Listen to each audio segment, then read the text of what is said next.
Yeah,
if you do, just go back, something like that. I'm not sure if it just means go back there and make it right. It's like super around. I think it's just go behind me.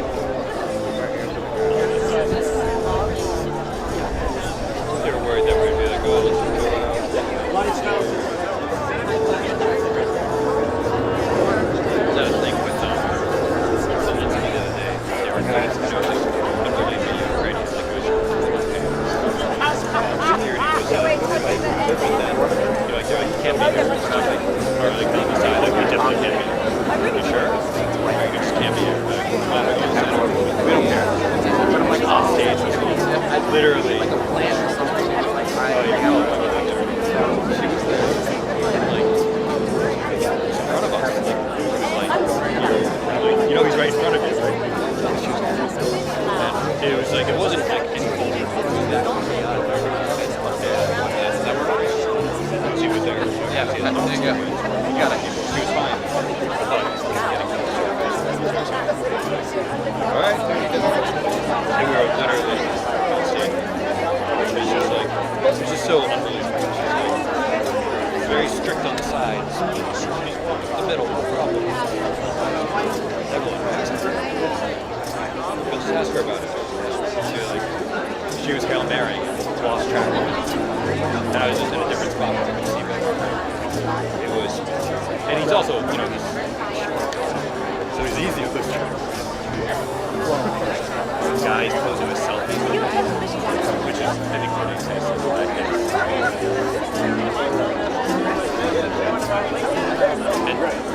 And just for all that, it was all worth it. Yeah, it was actually one of those events where, so first of all, those are the events where you want to take pictures of everybody who likes them because, in 10 years, when production starts going, so-and-so is doing this, but those are the things I just want to show off. Those are the things but it was like strangely pretty. We set archives and walls and then spotlights on him that couldn't tell he was in front of the Constitution, but it just looked cool. And there was like a genuine moment. His photographer was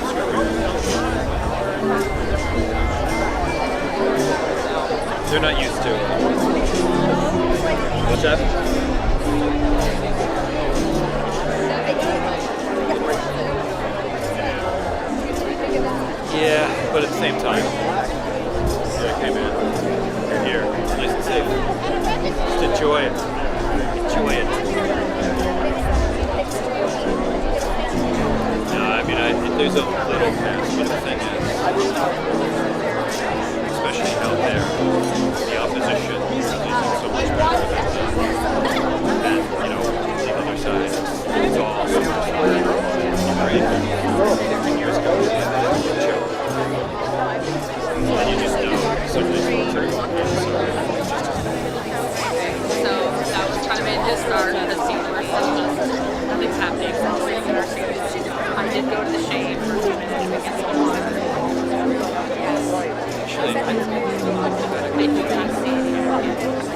everybody around him.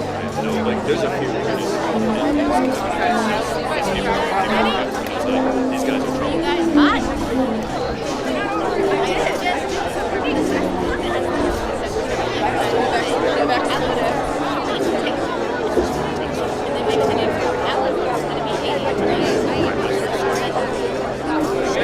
I mean, we'll see. Hopefully they've got everything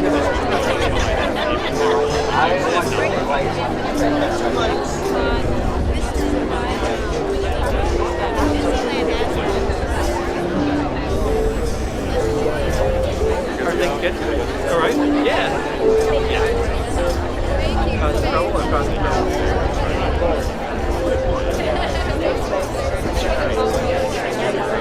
Really Larry guy. I did that stupid stuff.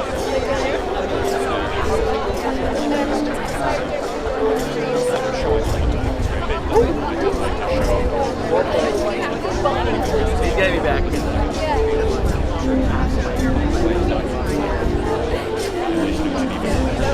My focus for the touche.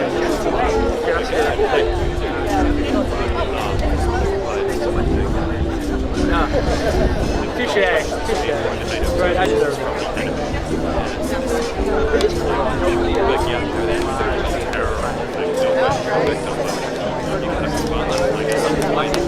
It's gotta stop.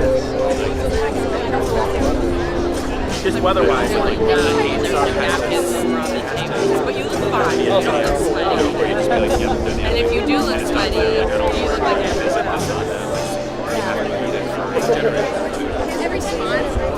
okay. Hey, guess what? He's all around.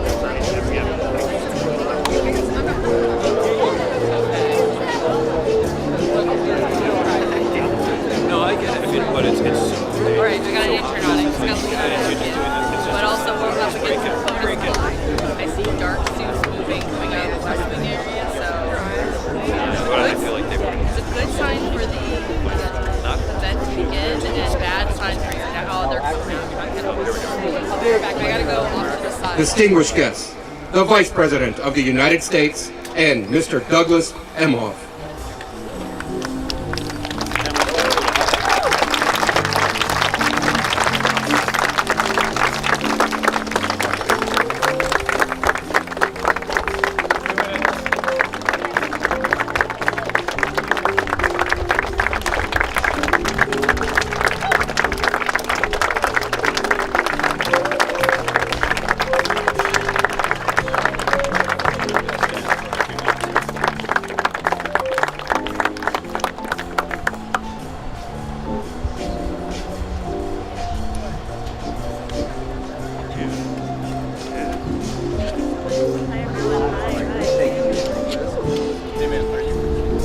No, I'm not going to be here. No, just for the walk-up. Just for the thing.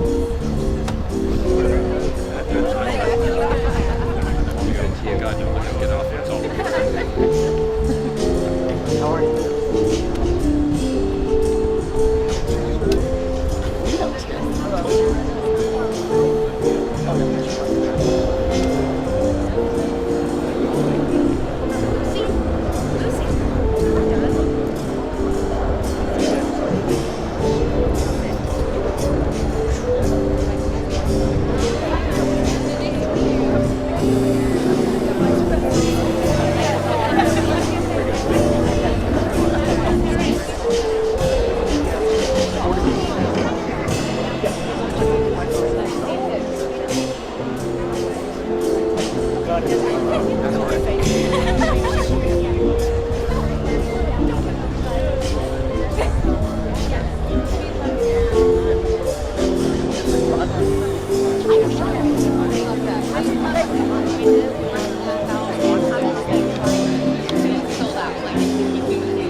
Distinguished guests, the President of the United States, accompanied by Advocate Selma Blair.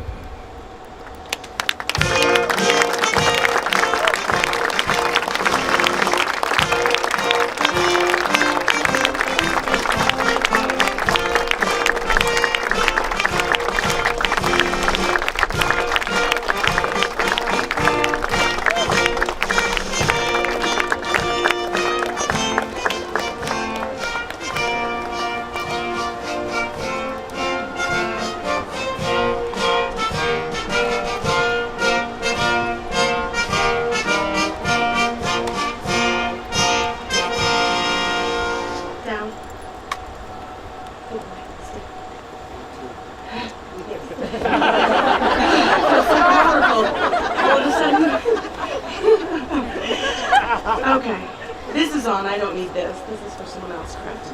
Okay, the real guy.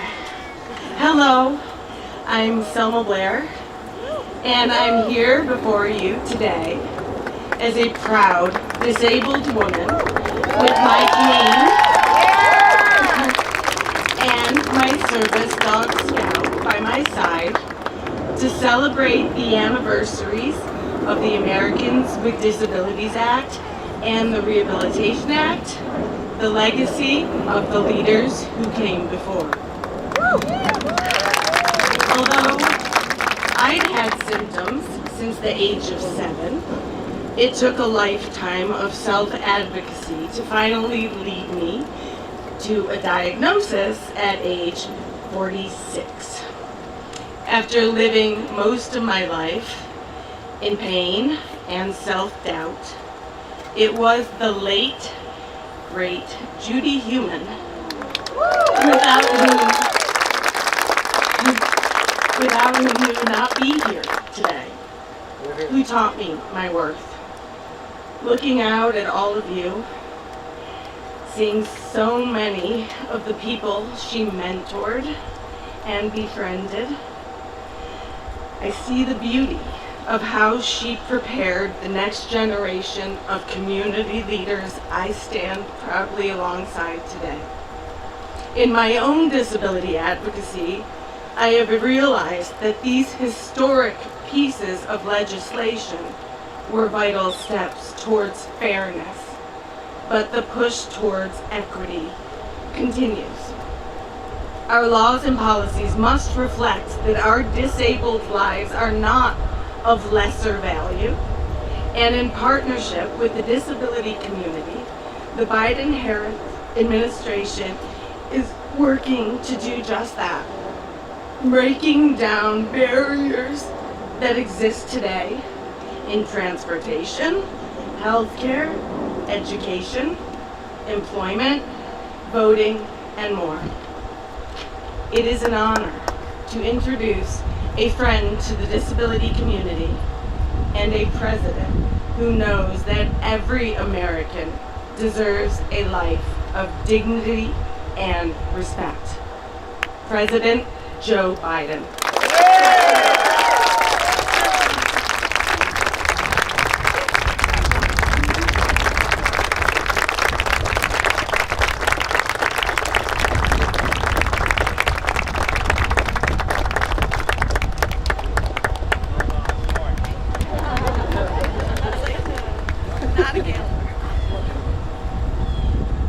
My name's Joe Biden. I'm Joe Biden's husband. And what I told this beautiful lady, we met inside, you're doing so much to change people's lives, all of you are. Look out there and I see one of the guys that got it started, Tom Harkin. Tom? Yeah! Good to see you, Tom. Elizabeth Dole, Bob Dole was a major, major player in all of this. He really was. I remember getting in trouble because someone was criticizing Bob Dole on the floor for why do we need curb cuts, why do we need all those kinds of things. and I got myself in trouble. Anyway, there's so many really important people here that made all this possible. Tammy Duckworth, she's too young.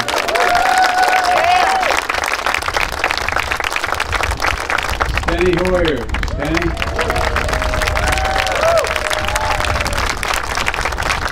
Madeline Dean, Jared Heumann.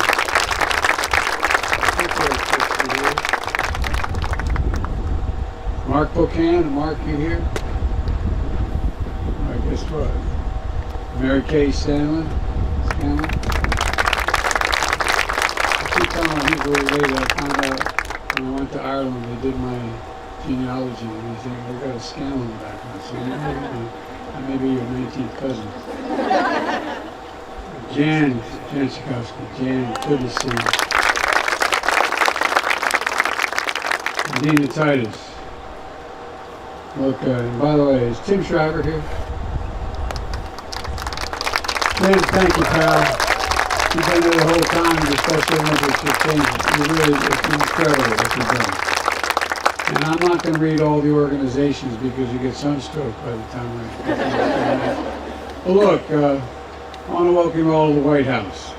And Selma, thank you for the introduction, but more importantly, thank you for your advocacy. Your advocacy has given people hope and changed people's lives, along with the rest of you who are here. You know, Kama and Doug are here. I want to thank them for being here. They're strong supporters as well. And I want to thank you, Kama, for your leadership. We're joined by many members of Congress, as I said, and including some of the biggest champions of this disability rights community. And I think I've gone through most of the names already. But here's the deal. You know, a big thanks to the courageous activists here who worked so hard to make the country more accessible and more just. You know, one of my first acts as a United States Senator, I know I don't look old enough to do it, but one of my first acts was I was a co-sponsor of the Rehabilitation Act.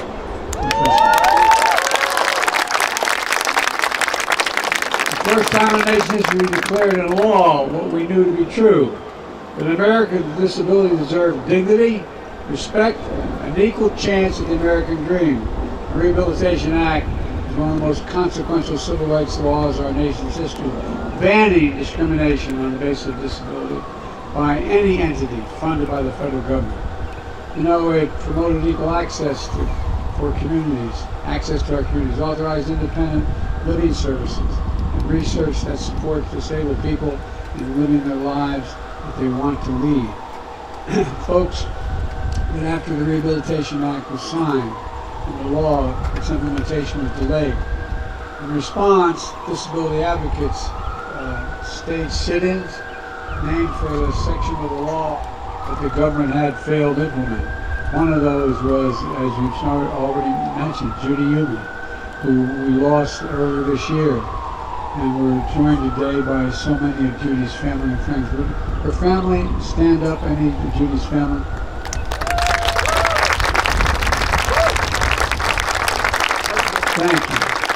Thank you. As an infant, you all know Judy contracted polio and lost the ability to walk. At the age of 5, she was prohibited from entering kindergarten because her principal deemed her wheelchair a fire hazard. Judy turned that pain of this rejection and the many more that followed into purpose. After the Rehabilitation Act passed, she led demonstrations in San Francisco, testified in congressional hearings, demanding that the people in power actually implement the law that was passed. And after 4 years of protests, Judy and disabled activists all over the country were successful. History shows it's often not the people in power, but the power of the people that moves the nation forward.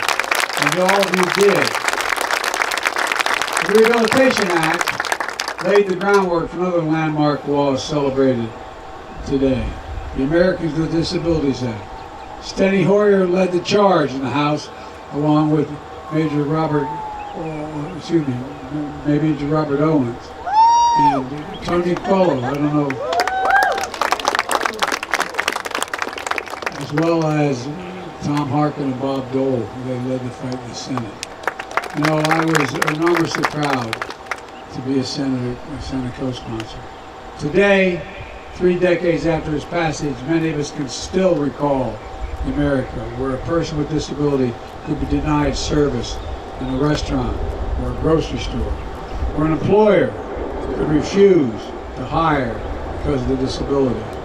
And when we passed this law, we made a commitment to build an America for all Americans, for all Americans. Perhaps most importantly, we did it together.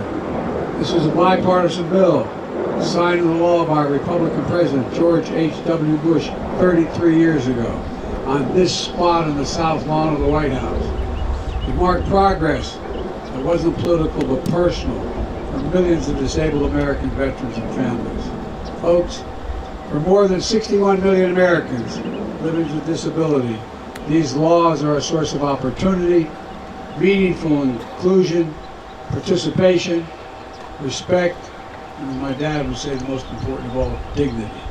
Being treated with dignity. Ensuring the American dream is for all of us, not just for some of us. A bulwark against discrimination and a path to personal independence. And for our nation, these laws are a testament to our character as a people. A triumph of values over selfishness. But of course, these laws didn't bring an end to the work we need to do. Disabled Americans are still 3 times less likely to have a job. They're often earning less for the exact work someone else is doing who's not disabled. Too often, disabled Americans are unable to vote, to get to and from work and school, to enjoy public spaces. But thanks to all of you, we continue to make progress. In my first few months in office, I was around to sign an executive order. Proud to do it, establishing a government-wide commitment to advancing equality and equity in federal employment, including for people with disabilities. It brought together the Department of Labor and the Office of Personnel Management to ensure that we're making federal workplaces all over fully accessible to people with disabilities, so the dignity and rights of disabled Americans are lifted in every policy we pursue. The whole purpose of engaging my Labor Department is to help protect workers with disabilities and fight to end the unjust employment practices. You know, we're also helping state and local governments, businesses and nonprofits access federal funds to hire more disabled Americans. We continue to make sure this administration looks like America, appointing people with disabilities to positions all across our government. And over my first 2 years, my administration, we've seen a 22% increase in people with disabilities employed by the federal government, and we're going to continue to grow. We're making the federal government a model employer when it comes to wages, accommodations, opportunity to advance for people with disabilities. We're also taking action to improve access to health care for disabled Americans. Today, as many of you unfortunately know, some doctors and hospitals are denying medical treatments related to organ donations or life-saving care for disabled Americans based on their disability alone. That's why the Department of Health and Human Services just proposed a rule barring these kinds of denials from medical treatment, because no American should be deprived of health care they need, period. Simple. No American. And the Department of Health and Human Services also launched the Long COVID clinical trials and created the Office of Long COVID Research and Practice with a first of its kind initiative in our history. And because of your advocacy, the National Institutes of Health just designated people with disabilities a health disparity population. And you all know what that means. I'm going to try to explain that to people listening, which opens up new funding for research into unmet health needs specific to disabled Americans. We also launched ARPA-H to drive breakthroughs in biomedicine to prevent, detect, and treat diseases including cancer, diabetes, Alzheimer's, and other neurological diseases like MS. The American Rescue Plan provided billions of dollars to all 50 states all 50 states, to expand home and community-based services under Medicaid. So,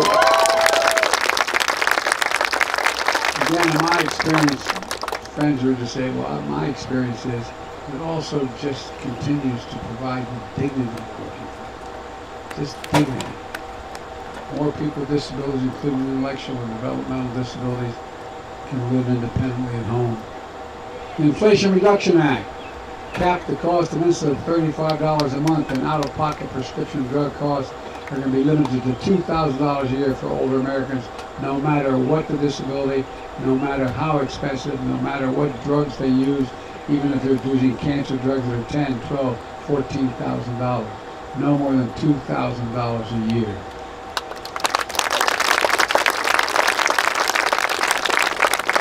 A bipartisan infrastructure law makes the biggest investment ever, $1.75 billion to make transit and rail stations more accessible.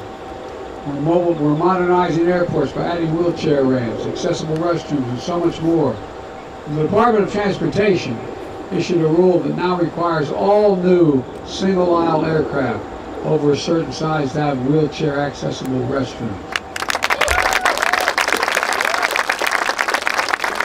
The Department of Justice proposed standards for state and local governments to make their internet content and mobile apps more accessible to disabled Americans so they can easily do things like travel to and from work and school, care for themselves and their loved ones, and vote. And look, accessibility is the cornerstone of ensuring government works for everybody. Accessibility. So let me close with this. Judy Heumann, and reflecting on her life, wrote, and I quote, "Change never happens at the pace we think it should. It happens over years of people joining together, strategizing, sharing, and pulling all the levers they possibly can." That's the story we celebrated here today.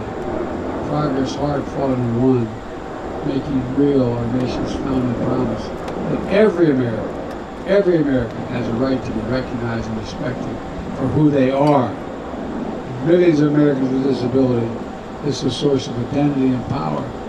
This is the essence of the disability pride. Look, folks, it's the essence of what Judy and so many of you here today have fought so hard for, and the progress we'll continue to make together. Folks, as I look out on all of you, I can honestly say I've never been more optimistic about America's future. And I mean that from the bottom of my heart. Never. I just have to remember who in the hell we are. We're the United States of America. There is nothing beyond our capacity. We set our mind to do it, and we work together. And folks, there's so much more. Because it's so hot out here, I don't want to keep you. Folks, the fundamental research going on for all the various disabilities is staggering. It's staggering. And for example, whether it's art, we're spending billions of dollars on research and development for health disparities. Everything from, it's because of you all. You all not only had physical courage to deal with whatever your disability is, those of you in this community, but you stood up. You spoke for everybody else. You spoke not just for yourself, but for everybody. You've changed people's lives for the better. You've given people hope. You've allowed them to regain the pride, the dignity, to be able to do what they want to do as best they can. So I think this is just the beginning. I think someone's going to be standing here 20 years from now talking about how fundamentally it's changed across the board. Across the board. We can never stop. God bless you all. May God protect our troops. Thank you.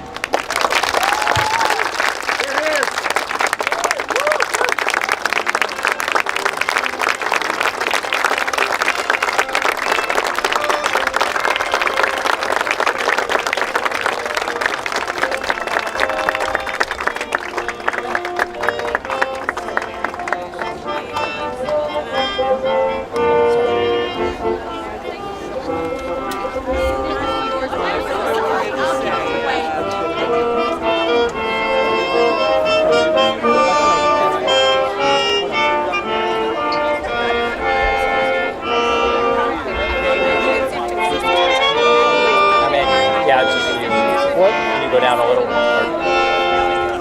Really? Thank you. All good. I'm done then. Should I go back to the briefing room? What's that? Should I go back to the briefing room now? No. Because I can't see anything. Okay, then get up.